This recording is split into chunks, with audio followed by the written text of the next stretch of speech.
강해 계속해서 이어가겠습니다. 십계명은 5대 해석의 원리를 가지고 있습니다. 먼저는 동기적 원리예요. 간음하지 말라는 계명은 음욕과 같이 간음의 동기가 되는 것까지를 모두 포함하고 있는 이런 원리입니다.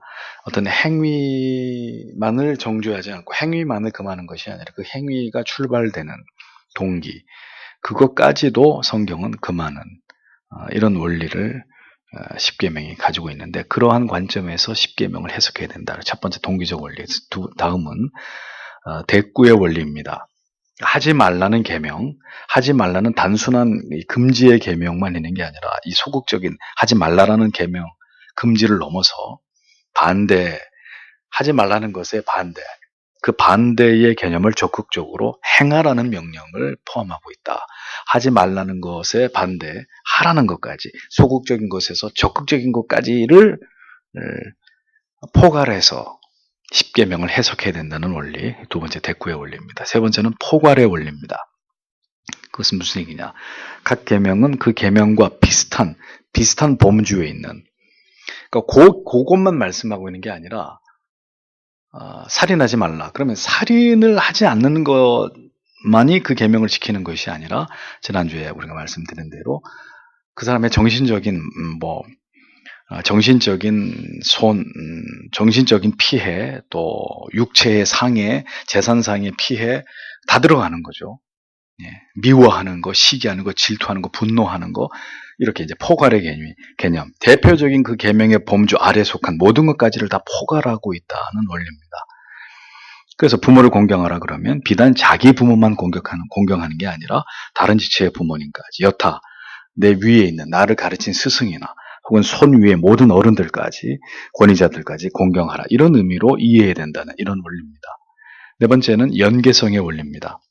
전체 계명은 모두 긴밀한 1계명부터 10계명까지 전체가 긴밀한 연관성을 가지고 유기적인 하나의 끈으로 이 10계명이 엮여 있거든요. 따라서 하나님의 계명 가운데 하나를 어기면 그것만 어기는 게 아니라 줄줄이 그 모든 계명을 다 어기는 자가 된다는 이런 원리입니다. 마지막으로 선후의 원리가 있습니다. 1계명은 나머지 9개의 계명의 열쇠이다. 그러니까 하나님에 대한 계명, 앞에 5가지 계명은 사람에 대한 계명의 원인이 되는 원리다. 이렇게 십계명을 풀이하고 이 구성을 이해하는 이런 원리들입니다. 5가지 해석의 원리를 가지고 십계명에 접근해 들어가고, 이것으로 이 모든 율법을 확장해서 해석하는 이런 원리가 많은 교리서나 교리 문답서에서 이러한 원리들을 지지하고 그렇게 십계명을 해석하고 적용하는 것이 바람직하다고 가르치고 있죠. 십계명은 3중의 목적을 가지고 있습니다. 십계명은 첫째는 모든 사람들에게 하나님의 거룩한 성품과 뜻을 알게 하고, 동시에 인간의 무능함과 부패를 자각시켜서 그리스도를 영접해야 되는 필요성을 절감하도록, 이것의 첫 번째 목적이고, 두 번째는 불신자를 위한 목적인데, 십계명은 모든 불신자들을 율법의 저주 아래 두어서 최후 심판 때 그들로 하여금 절대로 핑계치 못하게 하기 위한 것입니다. 세 번째는 성도를 위한 목적으로, 십계명은 성도가 성취할 수 없는 그것을 그리스도가 대신 성취했다는 것을 깨닫게 해서 성도로 하여금 더 감사와 순종의 삶을, 그리스도의 은혜 앞에서 더 감사와 순종의 삶을 살아가도록 우리를 이끄는 이런 목적성을 가지고 있다라는 겁니다. 자, 그래서 부모를 공경하라, 살인하지 말라, 다음으로 사람에 대한 지켜야 될 하나님의 명령은 간음하지 말라는 계명입니다. 간음은 남녀 간의 모든 불법적인 성관계를 뜻하는 것이죠. 성경은 간음을 엄히 금하고 있습니다. 그 이유는 결혼의 신성함, 성적 순결을 통해서 하나님께 대한 영적 순결을 지켜야 될 이 필요를 교훈하기 위함입니다. 무슨 얘기냐? 자기 아내와 남편에 대해서 불성실한 사람이 하나님에 대해서 성실한 게 가능한 얘기겠습니까? 불가능한 얘기잖아요. 하나님이 세우신 결혼과 결혼의 거룩한 의미와 책임이 소홀히 여겨질 때, 나아가서 결국 하나님에 대한 성도의 책임, 영적 순결도 다 이렇게 무너지는 것은 당연한 이치라는 거죠. 구약시대 이스라엘은 주변의 이방 국가들의 그 다산 종교에 깊이 영향을 받고 있었습니다. 그래서 이스라엘 백성들이 가장 쉽게 무너지고 또 무너졌던 2가지 죄가 뭐예요? 우상 숭배하고 음란이잖아요. 우상 숭배에 음란할 수밖에 없는, 우상을 숭배하는 모든 제사의 내용 가운데 그 음란한 모든 것들이 들어가 있기 때문에 자연히 그 이방의 종교들이 가지고 있는 다산 종교의 특성 때문에 성적 방종이 이스라엘 백성들에게까지 영향을 미쳐서 항상 그 심각한 이런 문제들을 이스라엘에서 야기시켰다는 겁니다. 성경은 이러한 이스라엘의 성적인 타락에 대해서 때때로 극약 처방을 하는데, 신명기 22장 24절에 26절에 봐도 가늠한 자를 어떻게 하라고요? 돌로 쳐 죽이라고. 아주 극단적인 극약 처방을 하는 거죠. 돌로 쳐 죽여라, 그냥. 그 남녀를 끌어다가. 이렇게까지 말씀하고 있는 겁니다. 하나님께서는 하나님께서 세우신 질서와 법과 제도가 그대로 하나님이 우리에게 주신 그대로 유지되고 보존되는 것을 기뻐하십니다. 그것은 모든 존재하는 것들의 설계자와 창조주가 바로 하나님이시기 때문이죠. 그것을 인간이 하나님의 뜻을 떠나서 자기들 마음대로, 자기 편의대로 그 원리와 법과 제도들을 뜯어고치고 무시하고 어기는 것, 하나님은 절대로 용납하시지 않는 겁니다. 그래서 오늘 아침에 여러분 목양서신의 내용도 보십시오. 예수님이 예루살렘 성전에 올라가서 매매하는 자, 돈 바꾸는 자, 비둘기 파는 자 다 뒤집어 엎는 거죠. 그들이 성전 안에 있지 않아야 되는 이유도 있지만 하나님을 제사하는데 인간들이 언제부턴가 잔머리를 굴리기 시작했다는 거죠. 당시 로마 헬라 화폐를 유대 화폐로 다 교환해서 성전세를 내고, 제사 드릴 때 와서 성전세를 내고, 또 집에서부터 제물을 다 준비를 해가지고 성전까지 끌고 와서 제물을 드리는 것이 맞는데 귀찮거든요. 귀찮으니까 성경책 안 들고 오고, 교회 와서 여러분, 그건 뭐 이제 제가 나쁘게만 해석하지는 않습니다. 회사에서 곧바로 오다 보니까 못 가져오는 경우도 있고 하기 때문에. 근데 이게 어떤 이런 편의주의, 사람 중심의 편의주의가 이게 이제 어떤 선을 넘어버리면 이건 하나님에 대한 신성모독이 되는 거죠. 그러니까 하나님을 다 제사하고 하나님을 예배하고 성전에다가 자기들의 의무를 하기 위한 용도였었어요. 그 성전을 더럽히고 있는 자들은. 그게 그냥 무슨 시장 같은 곳이, 시장 그냥 물건을 주고 파는 이런 사람들이 있었던 게 아니라 다 하나님을 제사하는 데 필요한 돈을 바꿔주고 재물을 팔고 이런 거였거든요. 근데 주님이 화를 내시는 거죠. 너희의 그 하나님 앞에서의 그 무성의함, 부주의함. 그러면서 그 부분의 성경 앞뒤를 보면 누구나 이 교회 안에서, 성전 안에서 기구를 들고 왔다 갔다 하지 못하게 하셨다는 기록이 나와요. 한글 성경에는 기구라고 돼 있는데 그게 영어 성경에는 원문에는 그릇입니다. 그럼 그게 어떤 그릇이냐? 제사에 필요한 그릇이에요. 그러니까 제사에 필요한 그릇을 들고 왔다 갔다 하지 못하게 했다. 제사장들이. 그 얘기는 뭐냐? 예배 그만드리라는 거예요.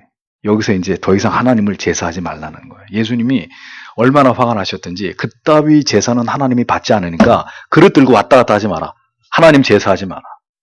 제사 중단을 선언하시는 거지, 예수님이. 너희들은 여기서 더 제사 드려봐야 하나님이 그 제사 안 받으시니까 그만! 이제 하지 말라고.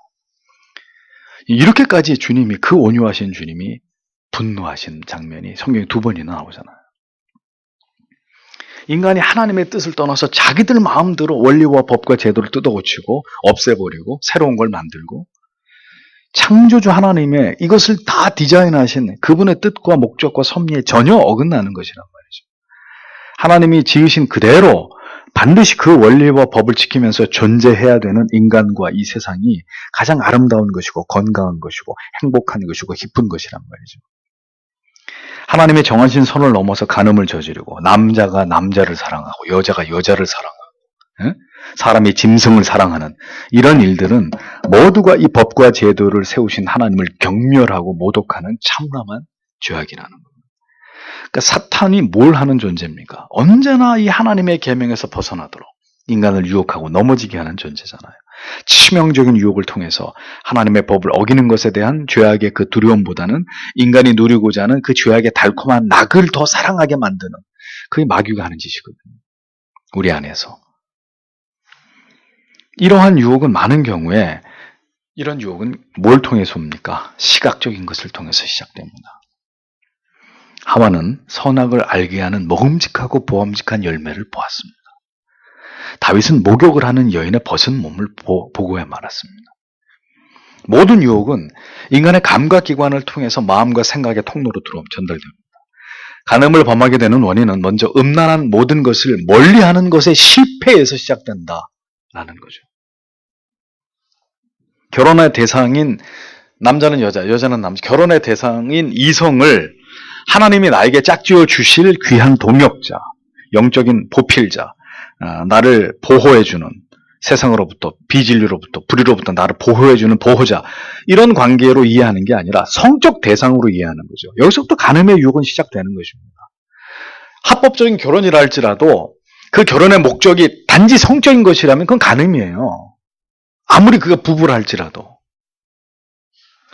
외모 지상주의가 세상을 뒤덮고 있는 시대입니다. 외모가 출중한 사람들이 아이돌이 되고 대중의 스타로 군림하고 있습니다. 그러니까 그리스도인들이 이렇게 비그리스도인들의 아름다움에, 그들의 성적 매력에 도취되다 보니까 그리스도인들의 이성관이 흔들리는 것입니다. 기독 청년들에게 그들의 외형적인 이상형은 누구냐? 여기 성민 형제, 이상형이 어떤 자매가 이상형입니까? 이렇게 제가 물어본다면 성민 형제는 안 그렇겠지만 젊은 그리스도인들 중에 19은 세상에 출중한 외모의 연예인들의 이름이 딱 입에서 나올 거예요. 제 말이 틀렸습니까? 누가 이상형입니까? 목사님 그 배우 그 아무개, 가수 아무개, 그 스포츠 스타, 잘생긴 배구 선수 아무개, 이런 얘기들이 그냥 거침없이 나오는 거죠. 그리스도인인데도 불구하고 자신들이 선호하는 이상형을 세상 속에서 그렇게 꼽는 거잖아요. 저 사람 이렇게. 성경적인 아내와 남편에 대한 이상 자체가 없다는 거예요. 젊은이들의 가슴 속에. 미디어를 통해서 어렵지 않게 접하게 되는 이런 세속적인 인물들, 세상에서 잘 나가는, 이쁘고 잘생기고 이런 사람들이 천지다 보니까 이스라엘 남자들이 가나안 여인들에게 반한 이유를 알겠죠, 여러분. 유대인의 여인들보다는 가나안의 여인들이 뭔가 독특한 분위기가 있는 거죠. 독특한 그 외적인 매력. 예. 동양의 남자들은 서양의 여자들한테 끌리고, 서양의 남자들은 동양의 여자들한테 끌리고, 이런 거지. 예를 들면 그녀들만의, 그 가나안 여인들만의 독특한 어떤 매력, 외적인 매력, 이쁘게 보이는 거예요. 결국은 하나님의 아들들이 다 세상의 딸들하고 결혼을 하는. 믿지 않는 자들이 더 잘생겨 보이고 이뻐 보입니다. 더 성격 좋아 보이고 더 착해 보인다는 거죠. 사랑하지 말아야 될 대상들이 멋있어 보이고 아름다워 보일 때 간음의 죄가 일어날 수 있는 최적의 환경이 조성되는 것입니다. 온통 음란한 것들이 모든 매체를 통해서 홍수를 이루고 있는 시대입니다. 그러니까 신자든 불신자든 모두 이런 것들이 어렵지 않게 노출되고 있습니다. 예전에는 철저하게 어떻게 해서라도 그런 것들을 이렇게 제재하고 이렇게 했는데, 이제는 이제 완전히 다 이게 다 그냥 무너진 것 같아요. 제가 볼 때는. 이 모든 것들에 대해서 영적으로 이것들을 방어할 힘이 없으면 속수무책으로 이 악하고 음란한 자극적인 악에 우리 영혼에 다 물들 수밖에 없는, 남녀노소를 불문하고 다 물들게 될 수밖에 없는 겁니다. 그렇게 음란한 것을 가까이 하는 동안 영혼은 죄를 멀리하고 거룩과 순결을 지킬 모든 힘들을 다 잃어버리게 되는 거예요. 결국은 음란의 죄를 저지를 수 있는 모든 준비가 마음과 생각과 육체 가운데 충실하게 진행되는 것입니다. 여러분, 온통 음란한 것을 보던 사람이 예배 시간에 말씀에 집중할 수 있을까요? 늘 음란한 것을 가까이 하는 사람이 깊은 기도 속으로 들어갈 수 있을까요? 가능할까요? 늘 음란한 걸 보는 사람이 성경 말씀을 읽으면서 여기서 하나님의 깊은 뜻을 찾아내는 그런 지성의 날카로운 움직임을 이끌어낼 수 있을까요? 불가능하죠. 영혼을 다 좀먹는 거예요. 간음의 죄는 하루아침에 저질러지지 않습니다. 억제할 수 없는 충동을, 음란한 모든 감각적인 유혹들을 상당 부분 자신의 마음에 늘상 내어주던, 그 음란한 것들에 늘 그렇게 마음을, 눈을, 생각을 빼앗기던, 그러던 어느 날 치명적인 유혹에 도래하고 그 죄의 낙을 맞잡을 모든 준비가 되어 있는 순간에 결국 간음을 비롯한 모든 성적 죄악이 저질러지는 것입니다. 그러니까 간음을 하기까지 충분한 그 간음을 위한 학습이 이루어지는 거예요. 학습 기간이 있는 거예요. 그 충분한 학습 기간이 지난 어느 날 이제 마귀가 자, 그동안에 잘 익혔지? 자, 이제 너에게 주는 선물이다. 덥석 잡는 거죠. 그리고 간음의 죄에 빠지는 겁니다. 열심히 세상의 화려한 연예인들을 계속 마음에 두게 되면 결국 신실한 신자를 배우자로 삼고자 하는 마음은 전부 다 깨끗이 사라지게 되는 거예요. 제 얘기가 틀렸습니까? 응? 맨날 그 세상 연예인들 좋아하고, 맨날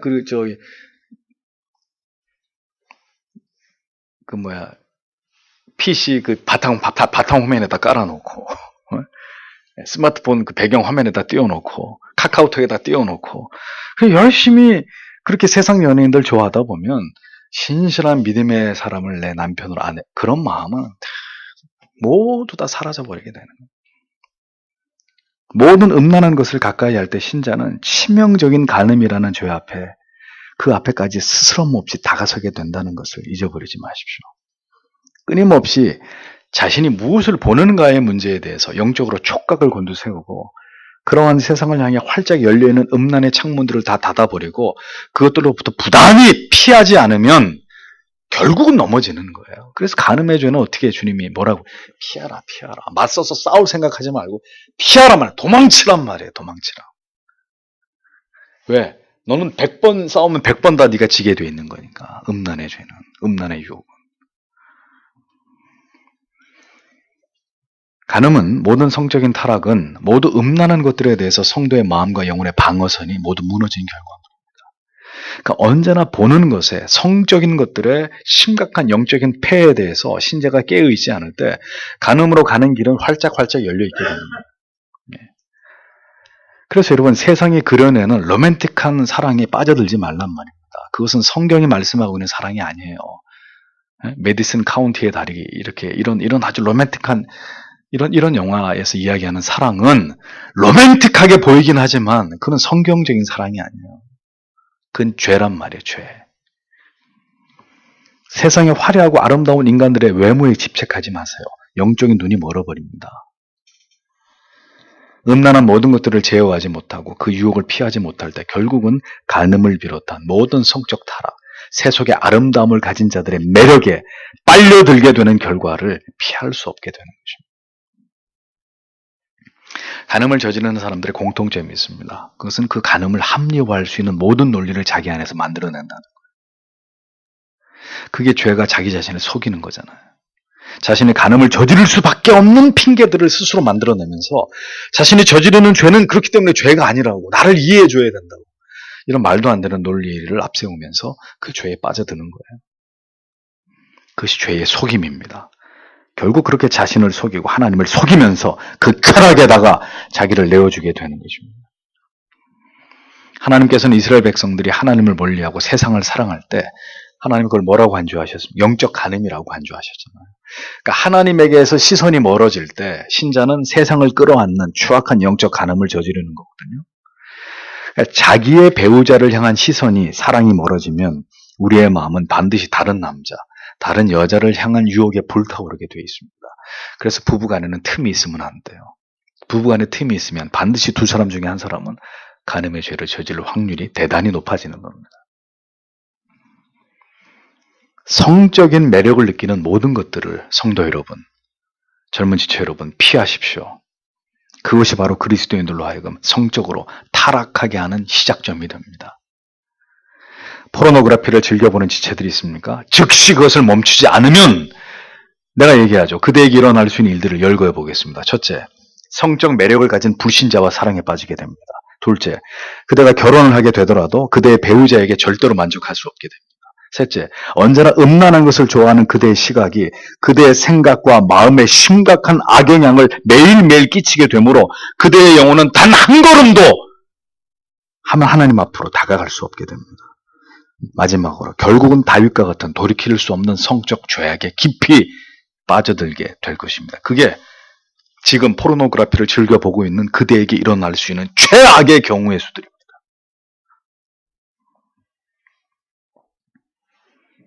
세상이 온통 음란한 죄악들로 창궐 하고 있습니다.